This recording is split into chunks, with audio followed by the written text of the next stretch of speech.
അവനെ പിടികിട്ടാത്തടത്തോളം കാലം ഞാൻ പേടിച്ച് തന്നെ ജീവിക്കേണ്ട അവസ്ഥയിലാണ്. കാരണം അവനെ പോലെ ഒരു ക്രിമിനൽ എന്ത് ചെയ്യുന്നു നമുക്ക് ഊഹിക്കാൻ പറ്റില്ല. പിന്നെ ഞങ്ങളെ കുറിച്ചുള്ള എല്ലാ ഡീറ്റെയിൽസും അവന് കൃത്യമായിട്ട് അറിയുന്നത് കൊണ്ട് തന്നെ ഇപ്പൊ ഞാനും എന്റെ മോളും ഒറ്റയ്ക്കാണ്, ഹസ്ബൻഡും കൂടി മരിച്ചതോടു കൂടി ഞങ്ങൾ ഒറ്റയ്ക്കാണ്.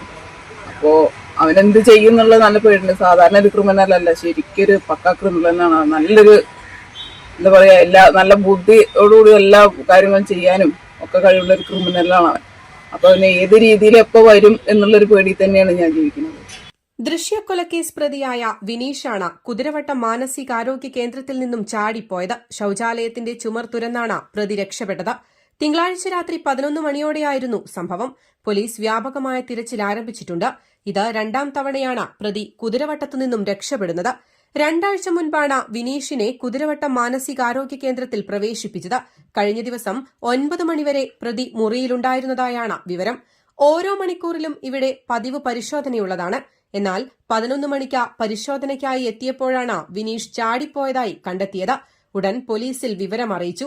നിലവിൽ CCTV ദൃശ്യങ്ങളടക്കം കേന്ദ്രീകരിച്ച് പോലീസിന്റെ തിരച്ചിൽ തുടരുകയാണ്. 2021 പ്രണയാഭ്യർത്ഥന നിരസിച്ചതിന് പെരിന്തൽമണ്ണ സ്വദേശിനിയായ 21-കാരിയായ ദൃശ്യയെ വിനീഷ് കുത്തിക്കൊലപ്പെടുത്തിയത്. ദൃശ്യയുടെ പിതാവിന്റെ വ്യാപാര സ്ഥാപനത്തിന് തീയിട്ട ശേഷമാണ് വീട്ടിൽ അതിക്രമിച്ചു കയറി പ്രതി പെൺകുട്ടിയെ കുത്തിവീഴ്ത്തിയത്.